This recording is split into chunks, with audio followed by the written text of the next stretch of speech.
ఏంటంటే, నాకు నచ్చిన కథాంశం ఏంటంటే ప్రకృతిని నేను అంశంగా తీసుకొని ఇక్కడ కొంచెం డిస్క్రైబ్ చేస్తున్నాను. ప్రకృతి అంటే మనందరికీ తెలిసిన విషయమే, వేరుగా చెప్పాల్సినక్కర్లే లేదు. మనిషి పుట్టింది ప్రకృతితోటే, మరియు మనిషి మనుగడ ప్రకృతితోటే. మనిషి పుట్టకముందు ఏమిటో, చనిపోయిన తర్వాత ఏంటో తెలియదు, కానీ ఈ మధ్య మనం మనుగడ సాగిస్తున్న క్రమంలో ప్రకృతితోటే సహజీవనం, ప్రకృతితోటే ఉండడం, ప్రకృతిలోనే మమేకమైపోవడం అనేది మన డే టు డే లైఫ్ మనం అందరం ప్రతి ఒక్కరు చేసే నిత్య క్రియ. మరియు ఈ ప్రకృతి అంటే మన పూర్వీకులు ఎందుకంత ఇష్టపడతారు, ప్రకృతి పేరు ప్రతి ఒక్క అంశంలో ఎందుకు చెప్పబడింది అనే అంశాన్ని మనము ఒకసారి గుర్తు చేసుకుందాము.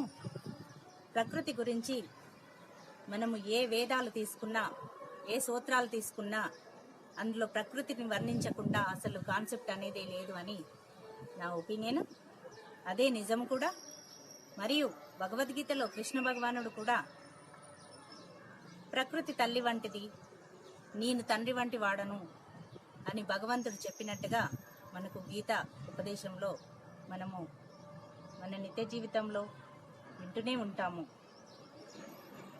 అంత ప్రధానమైన ప్రకృతిని మనం ఇప్పుడు ఎలా చూడాల్సి వస్తుంది, ఎలాంటి విపత్కర పరిస్థితులు ఏర్పడుతున్నాయి ఒక్కసారి గుర్తు చేసుకుందామా. మనకి కొన్ని ఇయర్స్ బ్యాక్ జరిగిన భోపాల్ సంఘటన కానివ్వండి, మరియు మొన్న రీసెంట్గా జరిగిన ఆంధ్రాలో జరిగిన గ్యాస్ లీక్ కానివ్వండి, దానివల్ల మనకి ఎంత పొల్యూషన్ పెరిగిపోతుంది, మరియు ప్రకృతిలో ఎంత విషవాయువులు నిండి మన మానవ జీవన మనుగడకే ముప్పు వాటిల్లుతుంది అని మనం ఇక్కడ గమనించుకోవాల్సిన అవసరం ఉంది. అంతేకాకుండా మనము మన డెవలప్మెంట్లో క్రమంగా విలేజెస్ నుండి అర్బన్ ఏరియాస్కి మైగ్రేట్ అవి మన జీవనం సాగించే క్రమంలో కాంక్రీట్ జంగల్ని మనం తయారు చేసుకుంటున్నాము. మరియు ప్రతి ఒక్కరికి నిత్యావసర వస్తువులైనటువంటి తిండి, బట్ట ఎంత అవసరమో అంతకంటే ఇంపార్టెంట్ కూడా ఇప్పుడు మనకి ఆవాసాలు అయిపోయాయి. దీన్నే కాన్సెప్ట్గా తీసుకొని మన ప్రభుత్వాలు రాజీవ్ ఆవాస్ యోజన పథకం మరియు ఇందిరా ఆవాస్ యోజన పథకాలు మరియు డబుల్ బెడ్రూమ్ హౌసెస్ అనేటి ఎక్కడ ప్లేసెస్ ఉంటే అక్కడ కట్టించి మనకి ఇవ్వడం జరుగుతుంది. అంత ప్రధానంగా మన సిటీ సరౌండింగ్స్ అన్నీ ఏ సిటీ నుండి చూసుకున్నా 150 కిలోమీటర్స్ రేడియస్లో మనము కాంక్రీట్ జంగళ్ళను తయారు చేసుకుంటున్నాము. అది అనివార్యము. కానీ దానితో పాటు మనము ఏ ప్రకృతితోటి అయితే మనం మమేకమై ఉండాలో ఆ ప్రకృతిని మనం కాపాడుకోవాల్సిన బాధ్యత మన ప్రతి ఒక్కరి మీద ఉంది అని నేను ఇక్కడ సభనీయంగా చెప్పుకుంటున్నాను. దానికి ప్రభుత్వాలు కూడా ఎన్నో మేజర్ స్టెప్స్ తీసుకున్నాయి. హరిత విప్లవం తీసుకొని ఎవ్రీ ఇయర్ అంచెలంచెలుగా చెట్లు నాటించుకుంటూ వాటిని పెంచి పోషించే క్రమంలో ఎంతో మందిని వాలంటీర్స్ని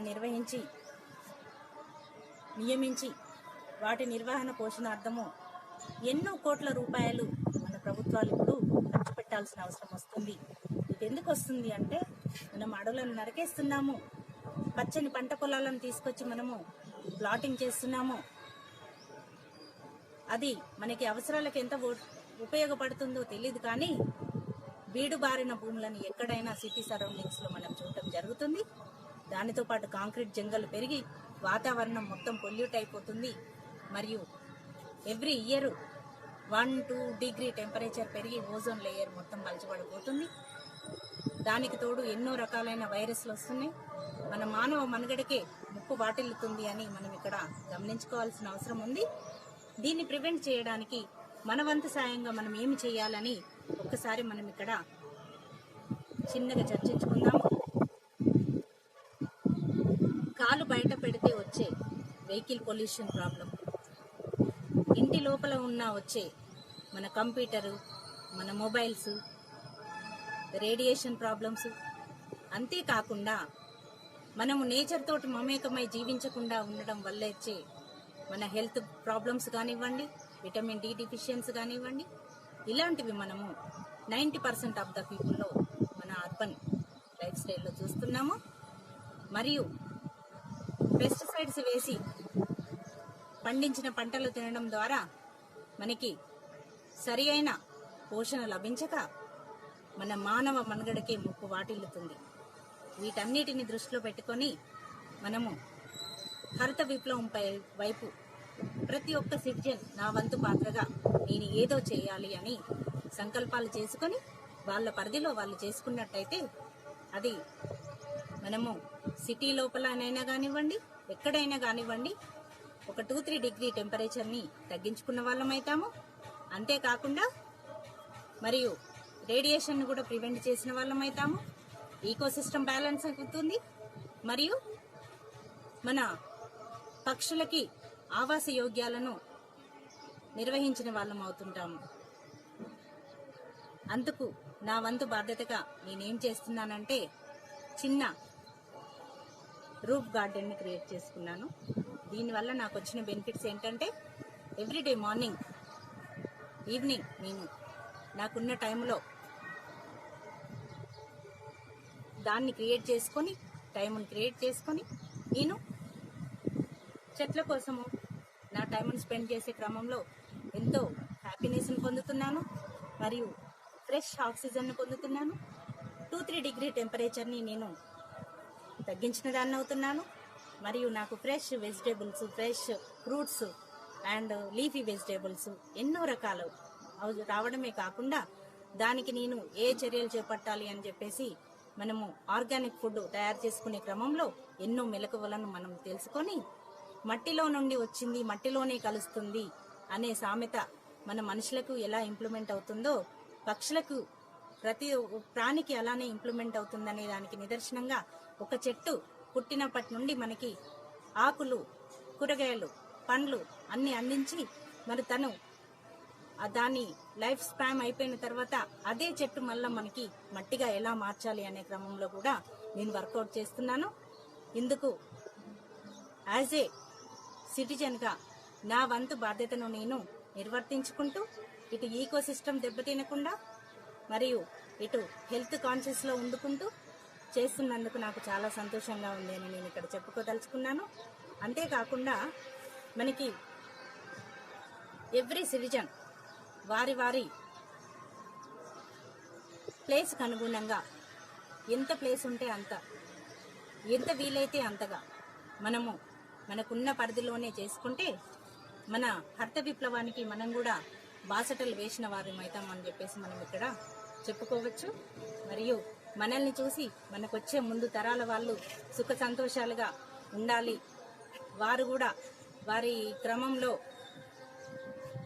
వారి జీవనము సాఫీగా సాగాలంటే మనల్ని చూసి వాళ్ళు నేర్చుకుంటారు. కాబట్టి మనము వాళ్ళకి ఒక బాసటను వేసిన వారం అవుతాము అని చెప్పేసి నేను ఇక్కడ సవనీయంగా చెప్పుకుంటున్నాను. ఇది నా ప్రకృతి మీద ఉన్న నాకు తెలిసిన అనాలిసిస్, నాకున్న స్వ అనుభవము. మరియు దీనివల్ల నేను వండుకుంటూనే కాకుండా నా చుట్టుపక్కల వాళ్ళకు కూడా ఇన్స్పైర్గా ఉంటున్నందుకు చాలా గర్వంగా ఫీల్ అవుతున్నాను. Okay, thank you very much giving this opportunity. జై హింద్, జై భారత్, వందే మాతరం.